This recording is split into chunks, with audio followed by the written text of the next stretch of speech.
mahirap yata yun, Minority Leader. Mahirap na masaya. Okay. Thank you, Mr. President. May I start by reading a verse from a prophet who is respected by Muslims, Christians, and Jews. Jeremiah said in Jeremiah 29:11, "For I know the plans I have for you, declares the Lord, plans to prosper you and not to harm you, plans to give you hope and a future." God talks about plans. Wala pong sino man sa atin ang magsasabi ng plans o plano na walang vision. Vision is contingent on actions.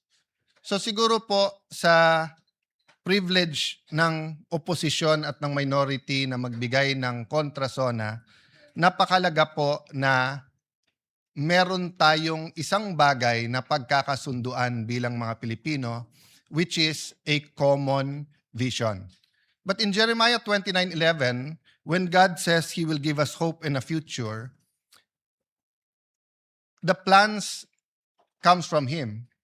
But if we choose our own plans, or if we choose the plans of the devil, the reverse will happen. We will not have hope, we will not have a future, and instead of prosperity, we will have harm. Many times in the 1980s, I asked my dad about politics, about government, governance. Minsan tinatanong ko, bakit marami kang kaibigan sa oposisyon?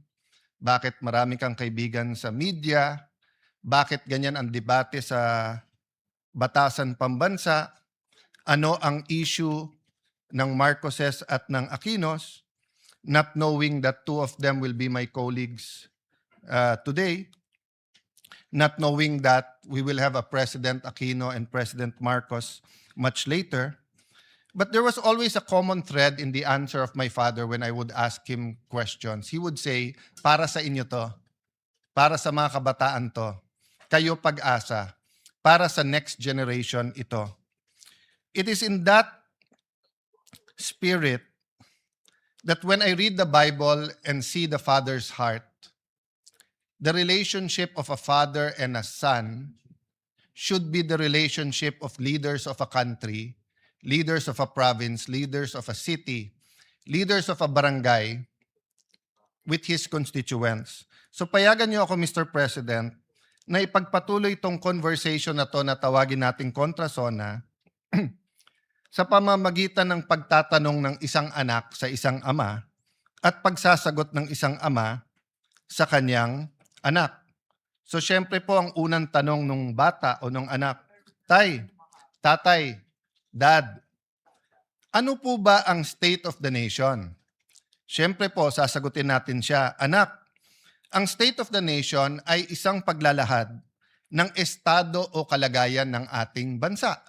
Kamusta ang ating komunidad? Kamusta ang ating gobyerno? Ang ating ekonomiya? Maganda ba takbo ng buhay? Hirap ba ang ating mga kababayan? Tay, bakit po kailangan ng state of the nation? Sagot po ni Tatay, para may starting point tayo na pag-usapan natin nasaan ba tayo ngayon? Saan ba tayo papunta? Paano tayo pupunta doon? Ano ang vision, goals, plans, at mga programa? Ano ang pananalapi na kailangan natin para ma-achieve yung vision na yon na gusto natin puntahan? Kaya kasunod parati ng SONA ang pag-deliver ng Executive Department ng national budget or yung kanilang proposal sa both houses of Congress. Anak, nasa demokrasya tayo. Kaya hindi pwedeng diktahan lang tayo. Kailangan natin ng national discussion.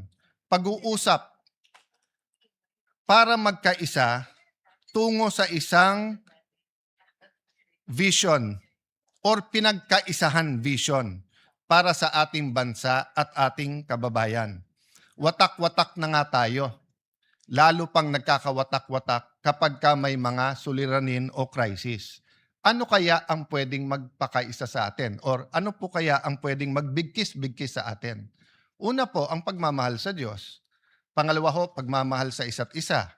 Pero ngayon po, pag binabash natin yung isa't isa, nagagamit na rin ng Diyos, nagagamit din yung pagmamahal sa bayan, pagmamahal sa isa. So may I propose that we work together for a common vision. We will disagree how we get there.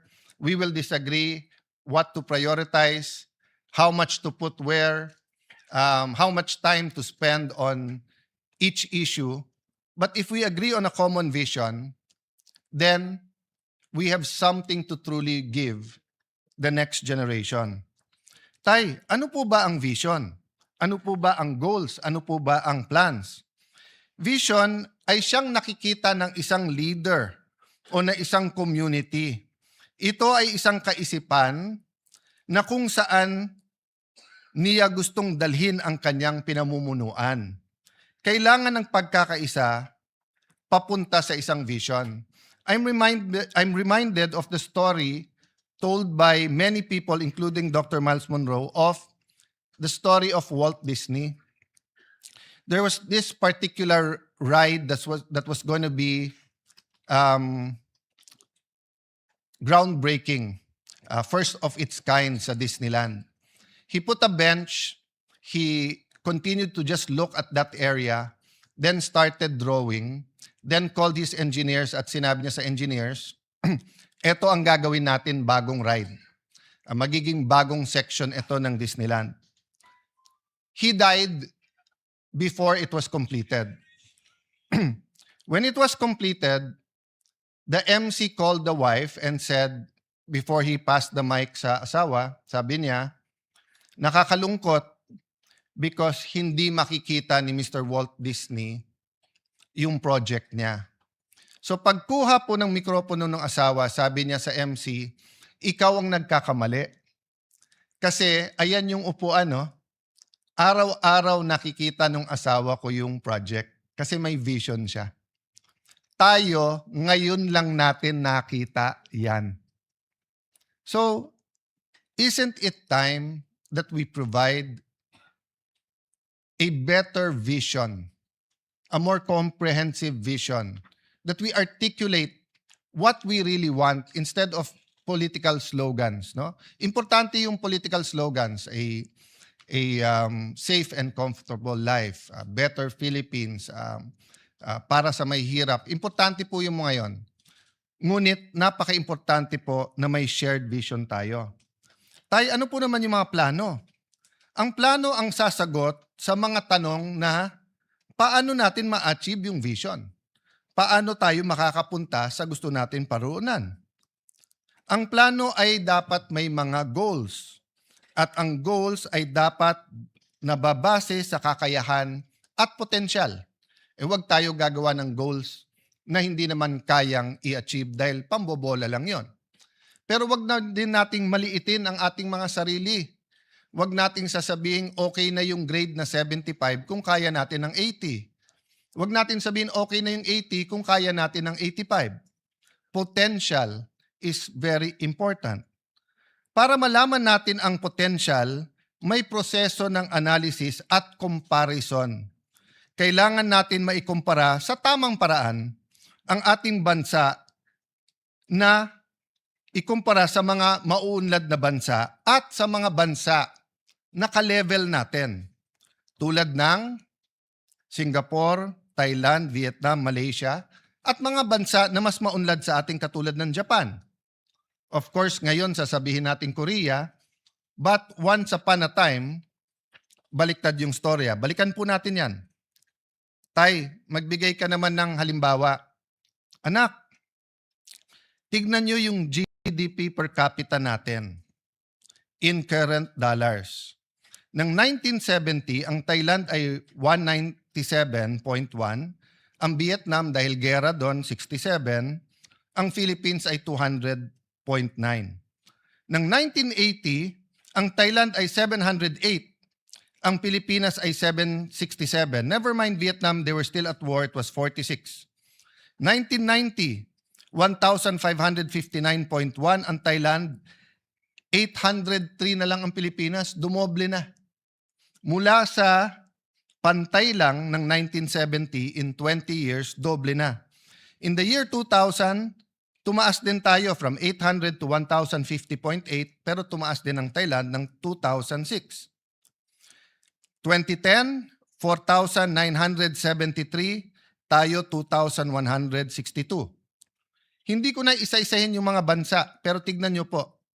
Sa ngayon, Thailand, 8,056. Pang-87 sa mundo.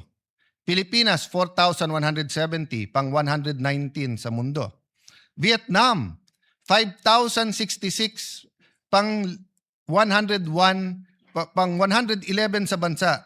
Pero tignan nyo po, 1970, 67, 1980, 46, 1990, 98.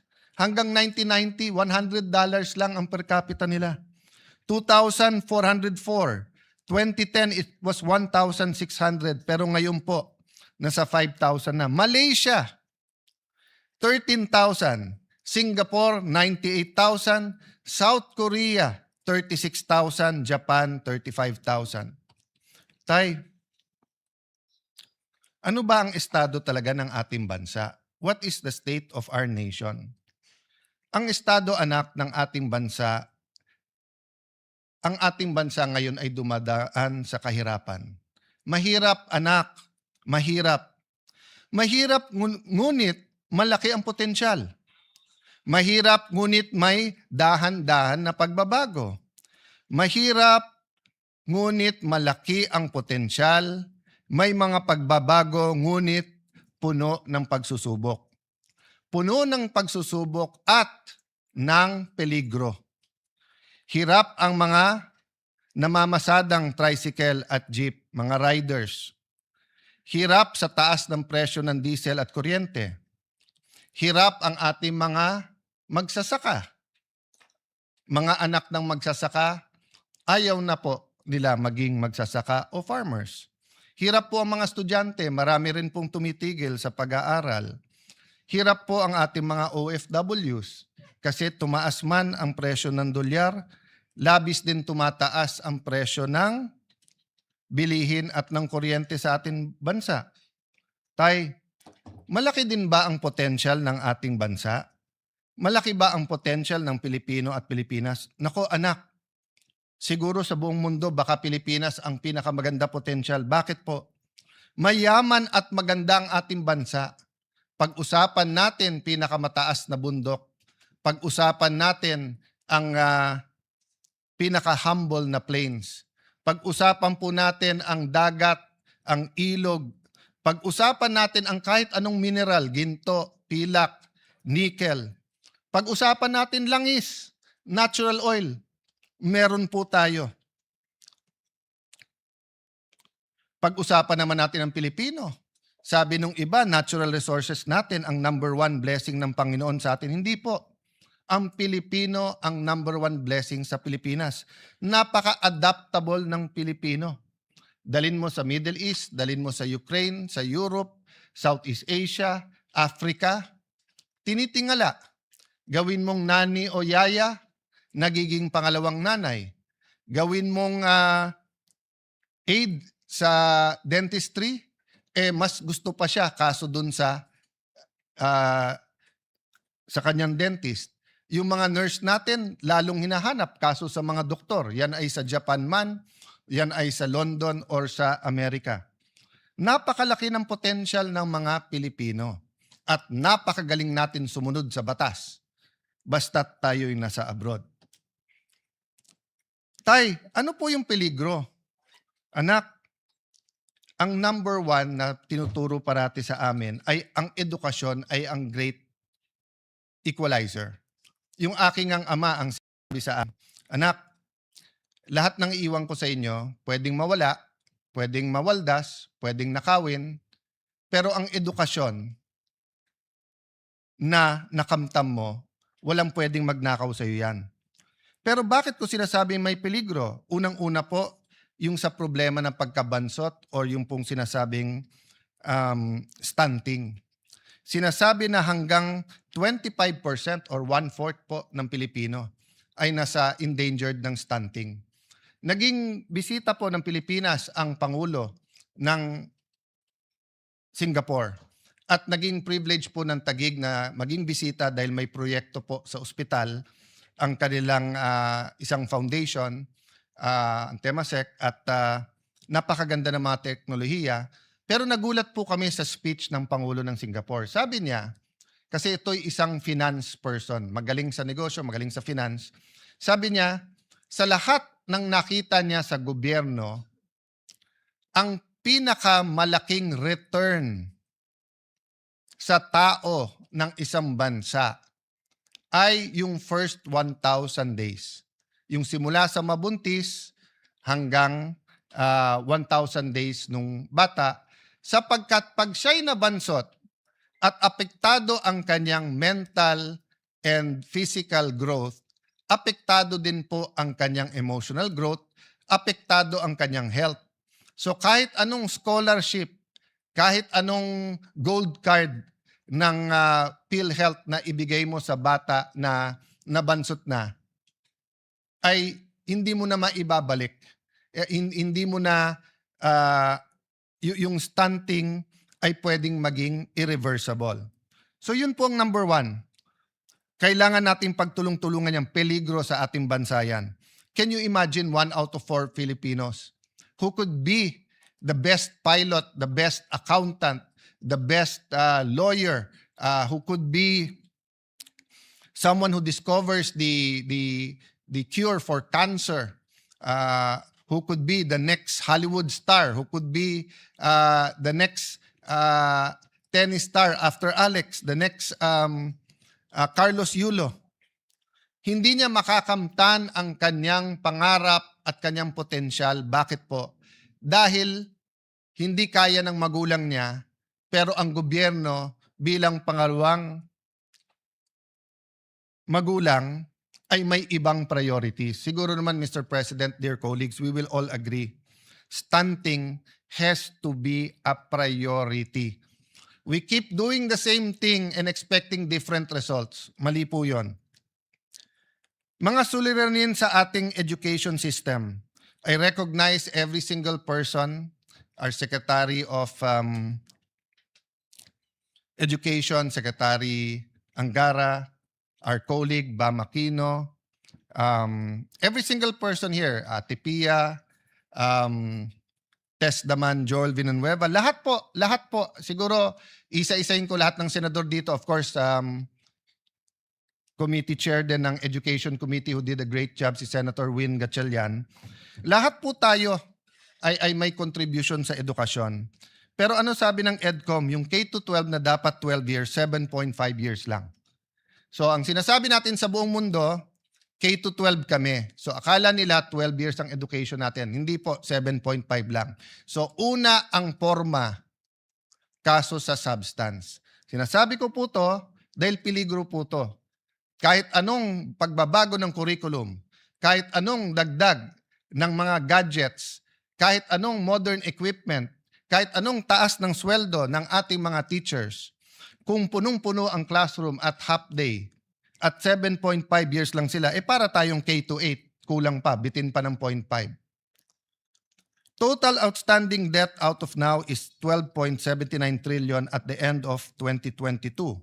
The debt increased by 45% to 18.55 trillion as of the end of 2026.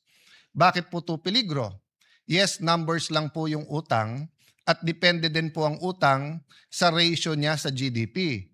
Pero ang problema po, dahil sunod-sunod ang problema at mga problema, whether it's man-made or outside our control, since the pandemic in 2020 till now, nasa lugar na tayo kung saan hindi tayo basta't makautang. So yung ibang bansa, nung dumating yung Israeli, Iranian, US conflict, nakautang, nakagawa ng mga programa.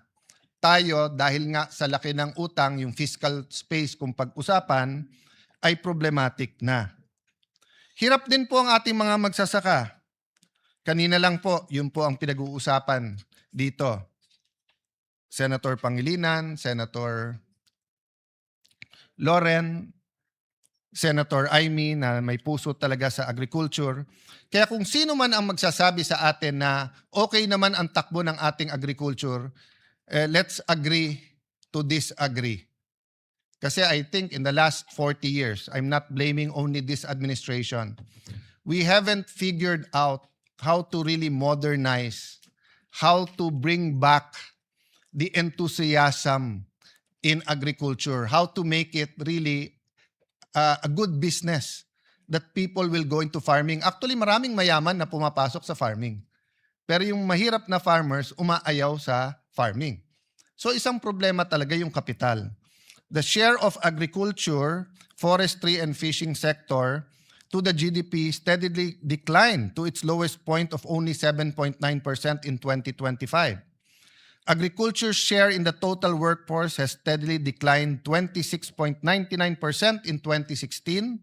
8 years lang po. In 2024, it was only 20.61% as the economy shifts towards services and industry. Maganda naman po ang services at saka industry. Pero nakita natin yung problema ng supply chain. Nakita po natin yan nung pandemic. Kailangan ng isang bansa na singyaman natin both sa lupa at sa forest, sa bundok at saka sa dagat. Kailangan we learn to be self-sustaining and produce our own food. Agricultural workers are also receiving the lowest wages among economic sector. Poverty incidence remains high among agricultural workers and farmers, 27%, and fisher folk, 27.4%, based on PSA data of 2023. Parati kasi tayong nagdi-disagree, kaya napabayaan ang agri. 'Di ba? Marami po talagang magaling sa Pilipinas, 'di ba? We really disagree with many things. So, ang napabayaan yung agri. Mr. Senate President, do you agree? Mas mahirap ang maghanap ng trabaho, pero nahihirapan na po ngayon ang ating mga trabahador. Lahat po ng may trabaho, especially kung daily wage earners, hirap po talaga. Kasi we have a minimum wage, we do not have a living wage that the Constitution envisioned. The Constitution envisioned a living wage. What is a living wage? Sapat sa tirahan, whether yan ay rerentahan o huhulugan, sapat sa pagkain sa buong pamilya, 3 beses man lang sa isang araw at ang Pilipino ay mahilig magmerienda, sapat sa anak na gustong mag-aral, sapat sa panggastos sa medical. So, a simple life, but a living wage. Malayo po tayo sa living wage. Sa Amerika po, maraming silang sinasabing mahirap. Pero doon po, maging driver, maging waiter, maging security guard, nakakabili po ng bahay, nakakapag-aral, nakakabili po ng kotse. Ang taxi driver po sa Singapore, tanungin mo, saan nagbabakasyon? Bihira niya sasabihin ang minsan Thailand, minsan Japan, pero karaniwan sasabihin sa inyo, London, Germany. Ang ating pong mga taxi driver, hindi makapagbakasyon kasi isang kahig, isang tuka. Pero kung nahihirapan po yung mga may trabaho, nahihirapan po ang mga walang trabaho. Yung naghahanap pero walang mahanap na trabaho. Simula po, at least po yung mga kasing edad ko, kasama po ang Senate President, kasama po Senator JV, Senator Migs, Senator Cheese, si Senator Padilla ata, sing edad ko rin.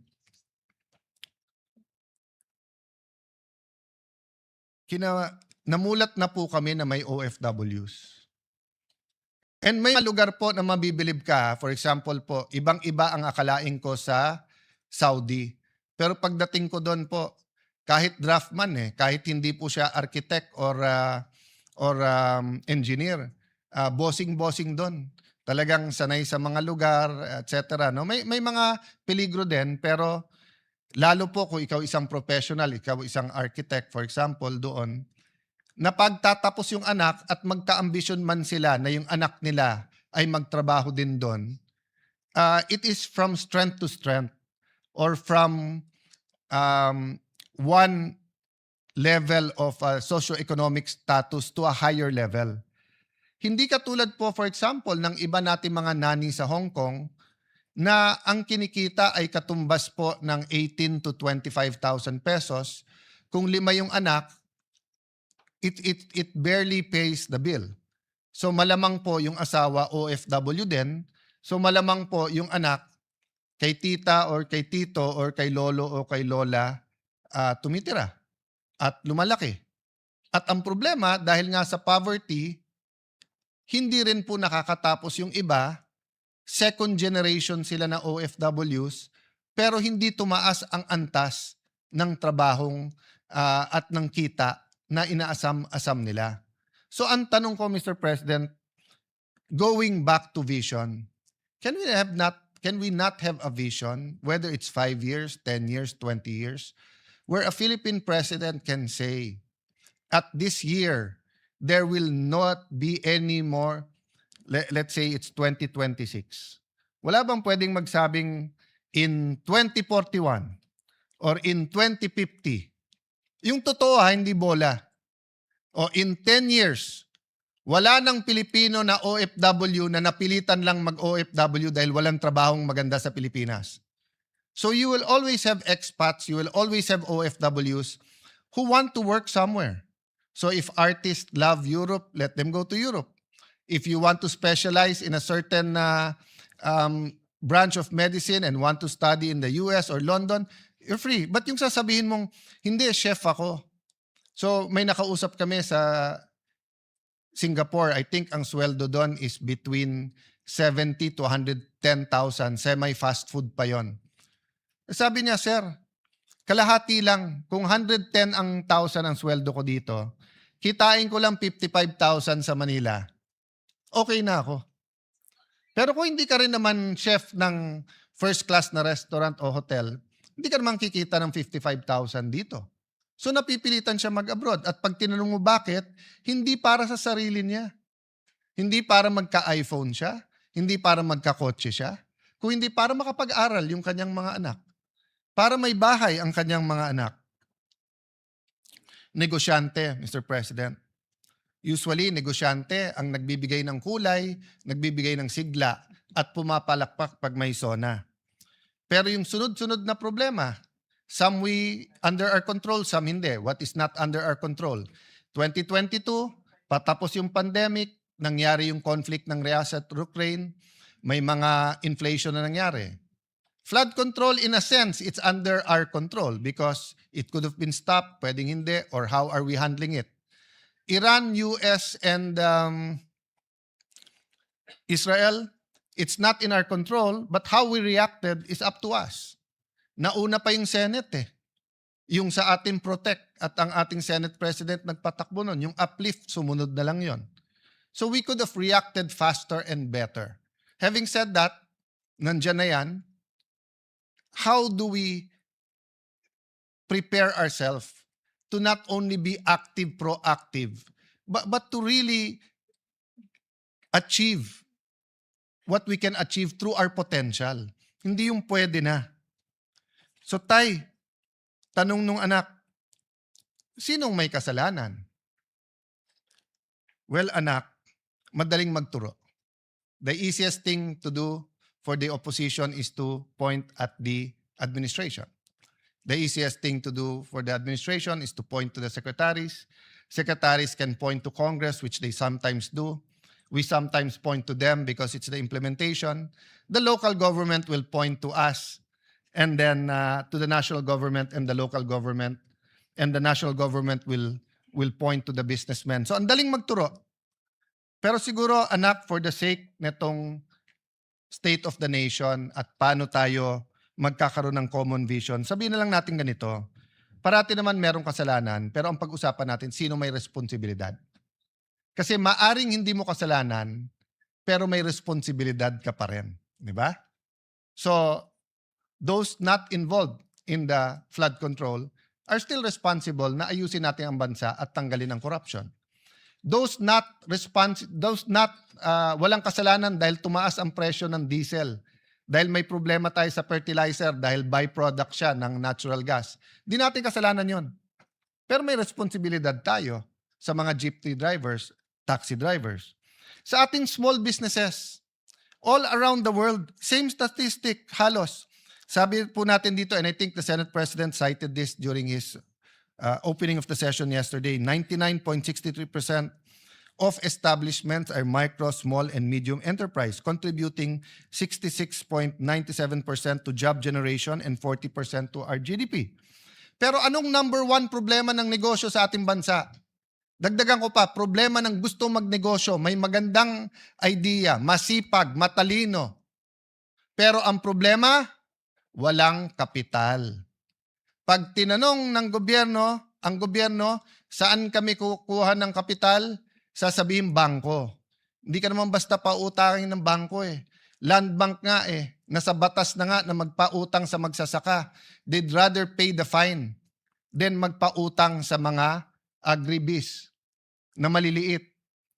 Kung wala ka rin isasanla sa bangko, wala ka rin titulo ng lupa o wala kang sasakyan, wala kang mga ari-arian, sasabihin sa'yo, diyan ka sa pawn shop.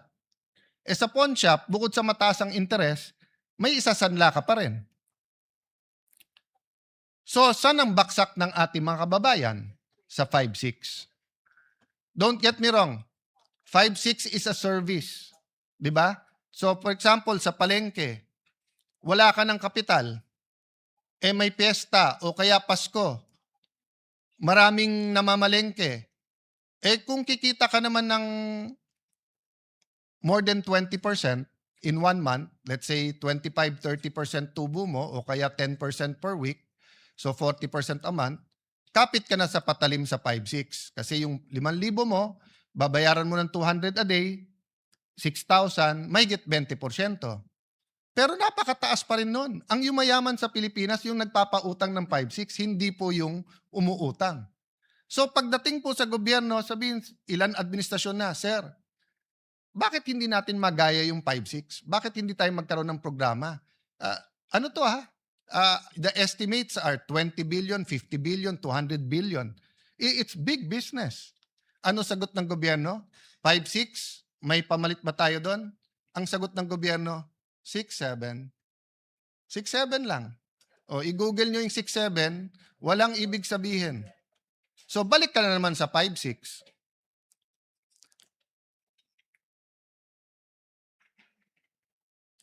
Children in conflict with the law. Yan ay isang debate. Mainit ang debate dyan. Pero hindi ba mga kababayan, mga kapwa magulang, kung itong tatay na to ay sinasagot po ang tanong ng anak? Responsibilidad din yan ng magulang, ng teachers, ng simbahan, ng mga komunidad. Sabi nga po, di ba ni Hillary Clinton, it takes a village to raise a child. Yes, there is something that caused that child to become violent. Whether siya may mental disease or problem, whether siya na-depressed, whether siya ginamit ng mga kriminal, the point is, Mr. President, there is a blame, but there's also a responsibility. Pag ang isang lugar, whether sa US yan, whether sa Latin America, whether yan po ay sa Africa, whether sa Tondo, whether it's in any rough neighborhood, at sasabihin marami ng gangs yan, it is our joint responsibility. In the end, there is a specific blame, and there is a general responsibility. Habang usapan natin yan, mahabang usapan yan, Mr. President, but eventually, we do have to discuss it sincerely and very deeply. Tay, bakit mahirap ang ating estado? Ano ba ang pumipigil sa ating bansa? Well, may mga bagay nga na wala sa ating control, yung mga external. May mga bagay na nasa ating control. Pero may mga bagay din na ina-address natin directly, pero ang problema, kultura. For example, we have to address corruption. But we have to address the culture of corruption. Sasabihin natin, wag magnakaw sa flood control, pero ina-address ba natin ang pandaraya pag nangungopya sa exam? Ina-address ba natin yung simpleng pagsisinungaling sa araw-araw? Ina-address ba natin na sa bawat kailangan ng Pilipino, lisensya, business permit, real property tax, customs, ay may lagayan. So the culture of corruption continues to lay hold. And as a Christian, I believe there's a spiritual aspect to that battle. There are spirits that control, di ba, that are principalities and authorities. Kaya sabi sa Bible, you have to bind, then you have to occupy. Hindi sapat na mawala yung iba't ibang scam. Kaya nga palaki ng palaki ang scam sa ating bansa. Policies ay nagpapahirap din sa atin. Nabanggit ko na kanina yung K-12. Mukhang tama si Senator Jinggoy Estrada. Tanggalin na natin ang 1 o 2 taon sa senior high kasi K-10 na 10 taon na nag-aaral ang bata na mas kumpleto ang gamit niya ay mas mabuti kaso sa K-12 pero 7.5 years lang ang pinapasok ng ating bata. Another example, ang bata ngayon karaniwan sa highly urbanized ay half day. Sabi niya, Tay, ang ganda naman ng tinuturo ng aming mga teachers. Magagaling naman ang aming mga teachers. Yung nasa mga religious schools, parochial school, Christian schools, yung mga nasa madrasa, Brother Robin, no? Sabi, maganda naman tinuturo sa amin eh. Maka-Diyos. Anong problema? Hindi po kung ano tinuturo nila, kung anong nakikita nila. Children learn by what they see, what they experience, not by what they are taught. So, Mr. President, that's a lesson. Mr. President, that's a lesson to us. It is a lesson to us, Mr. President, that in everything we do, the children are watching. And they learn from that. So whether it's the internet, television, whether it's news, whether it's cartoons, whether it's video games, all of this influence them. So what's the solution? Maging klaro kung ano tama at kung anong mali. Diba? Kahit mapanood nila, pero nakita nila, eto, naparusahan dahil mali, matututunan nila mali. Pero Mr. President, pag nakita nila yung mali, nagiging tama sa matatanda, I remember in the 1980s, yung kasama ko parate, he was in the Marines and they were asked during martial law to lecture about not having colonial mentality. Ano po ang ginawa nila? Nagtuturo na ang local is as good as imported. And then kumuha ng sigarilyo, at that time, dito pa pinapasok yung sigarilyo, kinuha Blue Seal. So, yung mga tinuturuan, hindi matuto. Mr. President, pumunta ka ng Hong Kong, Singapore. Sabi ni Senator Pia, pati sa Thailand. Napaka-liberal na nga sa Thailand dahil ang cannabis ay pwede, pero ang vape hindi. I think kay Senator Win Gatchalian, ang ating Senate President, without an S, sorry. Ang halimbawa, ang nagsabi na may nagpakita ng statistics, I think that was 2 years ago, 3 years ago, na despite being heavily regulated, hindi na-re-regulate. Halimbawa, sa Baguio City, inulat mismo ng City Health Office na may 350 menor de edad ang nahuli dahil sa pagve-vape sa loob ng 1 taon. Ayon din sa isang survey, 1 sa bawat 7 kabataan Pilipino na edad 13 hanggang 15 ay kasalukuyang gumagamit ng vape. Nakita din na malaki ang tinaas ng paggamit ng vape ng mga kabataan nitong mga nakaraang panahon at mas marami ring kabataan dati namang hindi naninigarilyo ang nagsisimulang gumamit ng vape. Tay, ano naman yung issue sa PhilHealth? Ay nako, pabayaan na natin si Risa Antiveros, si Senator Bongo, si Senator Pia Cayetano, si Aimee, at lahat ng iba, si Senator JB, na napakahaba na ang diskusyon doon. Pero ito lang ang sasabihin ko sa iyo, anak.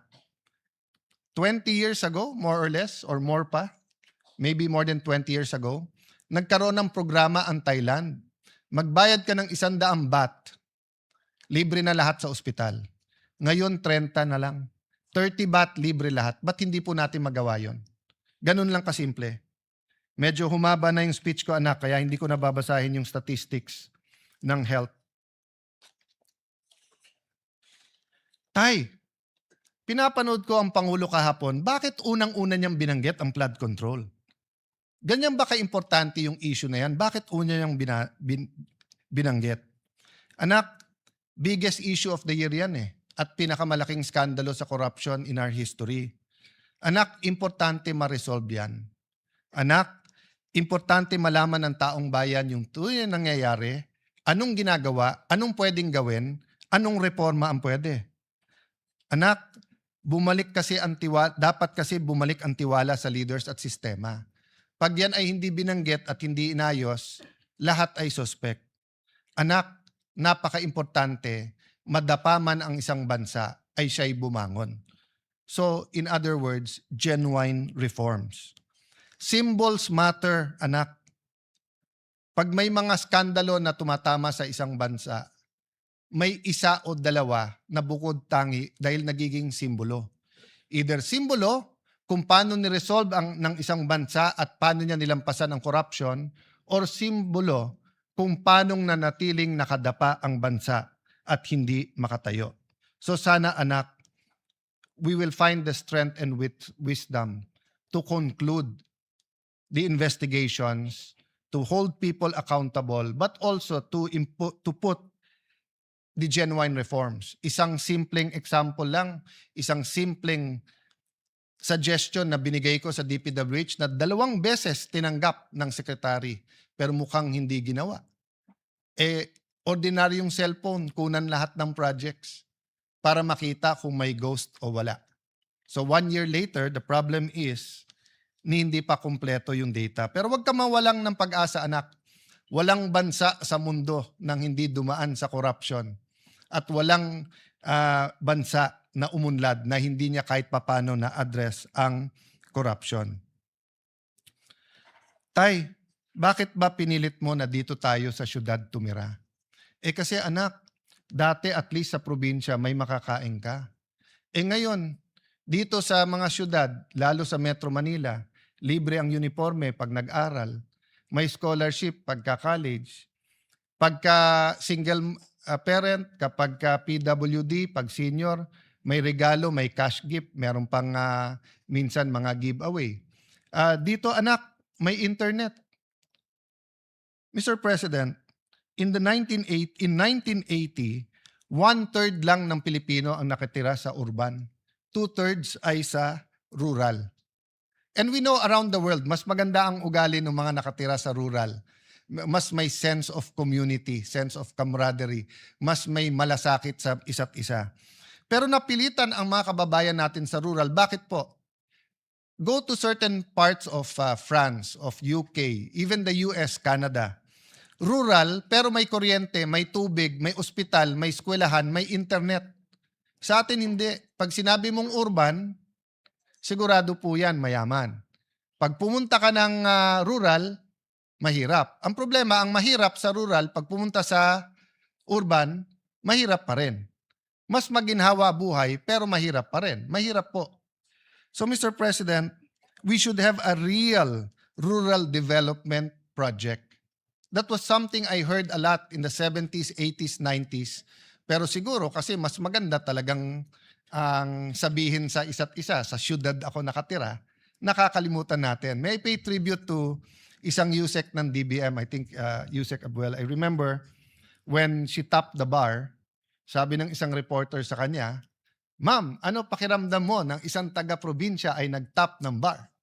The reporter, I think from there, but I'm not sure from Manila or from there, was referring to na hindi ka taga Manila. Kasi dati, karamihan ng top 10 nandito sa Manila, Manila Law Schools. Sabi po niya, "Excuse me, Baguio is a city."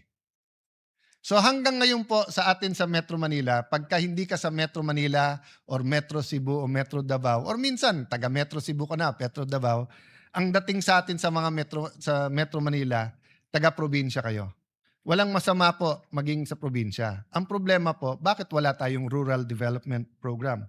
Which brings us to transportation. Mr. President, ako'y natutuwa na narinig ko po yung additional trains at stasyon na sinabi in both zonas. Last year zona at ngayon. Pero bakit po, kung titignan natin ang national budget, kalye pa rin ang ating tinututukan? Tignan nyo po ang Laguna Lake, Lakeshore, yung ginagawa pong highway po dyan. Nasabi natin last year at umuo ang DOTR Secretary, umuo ang DPWH Secretary, na pag-aaralan nila kung lalagyan man ng kalye, lalagyan din ng tren. Pero wala akong nababalitaan magandang plano para sa tren na magkakabit ng probinsya ng Rizal, probinsya ng Laguna at Metro Manila. Napakasimple lang po niyan. Ginagawa na po yung kalye. Nire-reclaiman na po yung lake. Ganon din po ang Mindanao Railway. I have to speak because wala po dito si Senator Bato. Pero sa last year budget natin, inamin po ng DOTR kung lalagyan lang nila ng 10 bilyon. And I think Senator JV mentioned this 7 years, basta bago ako mag-DFA or after ko mag-DFA, binabanggit na to. So nagka-problema sa funding sa China. Pero yung phase 1 po ay pwedeng pondohan ng ating gobyerno. Bakit hindi? Huwag tayong pumayag na yung pagkakamali ng Metro Manila at ng ibang lugar sa Luzon ay maging pagkakamali ng Mindanao. Kasi unlike Visayas na grupo ng mga isla, ang Mindanao ay mas halintulad sa Luzon, pero mas mayaman sa Luzon. So sana naman po sa 2026 budget, may pondo na po ang Mindanao railway system regardless kung sino nagtatap ng survey sa Mindanao. Patapos na to, Mr. President. Makwento po kasi si tatay at si anak. Anak, malaki talaga ang potential ng Pilipino. Maabilidad kasi ang Pilipino. Tay, ano ba mangyayari pag na-realize natin ang potential? Anak, lahat ng komunidad, lahat ng lugar, lahat ng Pilipino ay makikinabang. Di tay, ba't hindi natin gawin? Maraming dahilan, anak, pero isang dahilan, algorithm. Ngayon, para na tayong fraternities na nagrarumble. Na experience ko sa University of the Philippines, pag may rumble at may brad ka na nagulpe o mayroong kang gugulpihin, hindi na importante sinong tama at mali. Ang importante, protektahan mo brad mo. Sa ating national discussions, sa impeachment, sa flood control, sa iba't ibang mga issue, ang kampihan natin, masarap man kung mas marami kang kakampi, wala nang sanity eh. Algorithm. Parang fraternity, kahit mali, kampihan ka na lang. That's a problem, I don't know the solution. But what can I tell you, anak? Noong 1960s, we were second only to Japan. President Erap kept on saying this during their presidential election in 1998. So ni-research ko yan. Meron palang World Bank study na nagsabi, ang pinakamalaking potential ay Pilipinas, ang pinakamaliit na potential, Korea, Taiwan, Vietnam. Bakit po? Dahil po sa mga gera at kondisyon ng kanilang bansa. Ang Korea, yung Korean War, pero dahil din sa sobrang winter doon. And this was the 1960s. The technology was much less. We know about Taiwan dahil nga po sa revolution sa China, and we know about Vietnam that had a long war between the South and North at saka yung hilahan during the Cold War. But wag na nating pangarapin na maging second tayo sa Japan, sa Asia. Balik tayo sa 70s, 80s. Vietnam, nasa ilalim natin. Thailand, kapantay natin. Mas moderno tayo sa Malaysia. Pero ngayon, sabihin nyo, whether infrastructure, whether tourism, whether manufacturing, kung ano-anong pag-usapan po natin, naiiwan na po tayo ng ating pong mga neighbor. So anak, we have to get our acts together. Anak, hindi ko na isa-isahin Malaysia, Thailand, Singapore, Vietnam. Kung may pera tayo, puntahan natin. Kung wala, i-internet mo na lang pero makikita mo yung ganda. Pero anak, pinakita ng tatay ko to sa akin. With your permission, Mr. President, can I show the picture of Singapore in the 1950s? In the 1950s po, Singapore was a fishing village. Maraming potential, maraming maganda, pero wala po kasi silang natural resources. Tapos may problema sila with Malaysia, may racial problems. In fact, maraming taga Davao, ang meron pong nani na galing po sa Singapore. Pero ngayon po, ano na itsura ng Singapore? Next slide, please. Next slide, please. At kahit anong indicator po, human index indicators, health, education, quality of life, safety, kung hindi number 1, number 2 ang Singapore. So madalas sabihin ng aking ama sa akin, anak, isipin mo, 1 generation lang kaya yan. Kasi yung iba sinasabi, 100 years, 200 years. Hindi, 1 generation. But you know, my good friend and brother in Christ, Jeremiah Belica, who's here, the irony is we're in Singapore and we had a conference talking to Christians from all over the region and pinakita niya tong picture na to or similar to this. Next slide, please. He showed this picture. Hindi niya ni-label nun, kaya hindi ko nakilala kaagad. And it wasn't so far ago. It was in 1996. Ito po ang itsura ng Bonifacio Global City. Next slide. Pinakita niya po ano na ang itsura ngayon ng Bonifacio Global City. In 20 to 30 years po, not only did a city rise from 5 million a year in 2009 na budget sa scholarship, 1 billion na ngayon. From a few hundreds to a few thousand, more than 50,000 scholars, between 15,000 to 80,000 pesos. From Fort Bonifacio, catering to mostly Metro Manilan, richer cities, yung nagtatrabaho dyan, in the last 10 years, napakaraming engineers, abogado, chef, na nag-graduate, mga professionals, dahil nga nag-rise up in less than 30 years. Next slide, please. President Pinoy saw the potential. So this is just a comparison. Next slide. Ilan administrasyon ang sinubukan ibenta yung part ng FTI? 2012 po to. Ano na itsura ngayon ng Arca South? I was there last Sunday sa Landers. Dinala ko yung anak ni ate at mga pamangking ko. Next slide, please. It's turning out to be, quite a beautiful development. At yung traditional barangays ng Senate, ang Signal Village, Marlica Village, ang Upper Bikutan, Western Bikutan, napakaraming residente ang naglalakad na dyan. So Mr. President, kaya po natin. I don't have time now and I don't have the pictures of how Cebu City, Mandaue, Davao City, Iloilo, Bacolod, your city, Mr. President, Valenzuela, Mandaluyong, Cagayan de Oro. I was thinking if I'm going to mention the city of Senator Jinggoy and Senator JV, but I will mention San Juan. No? But my point is, Mr. President, may pag-asa eh. Di mo kailangan maghintay na matagal. So nung bata ako, gusto ko na sabihin sa matatandang politiko, panay sabi nyo, para sa amin eh. Pero kayo lang yung mayaman eh. Di naman nagbabago. Kaya wag tayong magalit sa mga bata ngayon if they're demanding that when we said this is for you, they want to see faster results. At kaya, Mr. President. So in that sense, let me close, Mr. President, by saying, let's take a second look in having a new local government code, giving more decentralization. Actually, I will push the envelope dahil nakatingin sa akin si Robin Padilla na may kakampi siyang mabigat. Kakampi po niya si Dr. Jose Rizal na nagsabing federalismo ang dapat sa Pilipinas. So Mr. President, there are system changes that can help our country. But it won't happen kung may problema tayo sa demokrasya. Sabi ng Pangulo, I am president not only of my family. And it is worth yung palakpak na binigay sa kanya. But can we add, the president is also not only the president of the administration. He is also president of the opposition.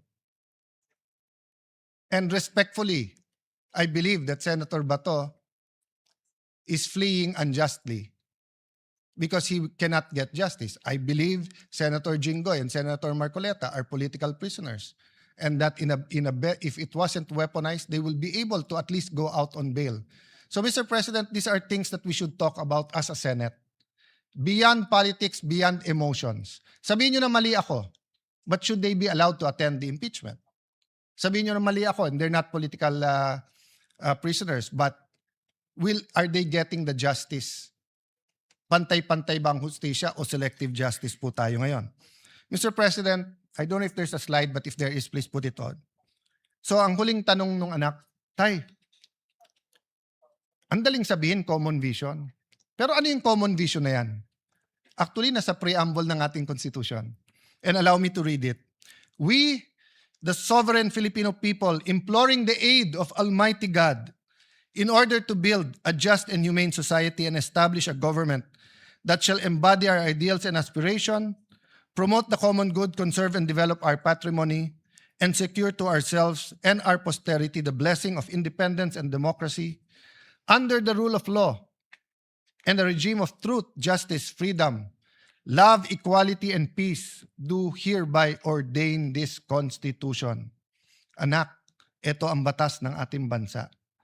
Pero may mas mataas na batas dito, ang batas ng Diyos. Anak, ang isang bansa na hindi niya kilala ang kanyang sarili, yung walang identity, walang mangyayari. So Mr. President, let me put that forward. Whether as individuals, as a community, as a country, let me quote Dr. Miles Monroe, identity is important. Who am I? Second, what am I meant to do? A question of purpose. What is the purpose of the Philippine nation? And third, destiny. What am I meant to do? If we understand the preamble of the Constitution, we understand the law of God, we understand our destiny, purpose, and identity, we will be on our way. So let me close by telling our mga anak, manampalataya po tayo, anak. Let us believe, but let us act. Faith without action is dead. Sabi sa Jeremiah 29:11, for I know the plans I have for you, declares the Lord, plans to prosper you and not to harm you, plans to give you hope in a future. But it is followed by Jeremiah 29:12 and 13.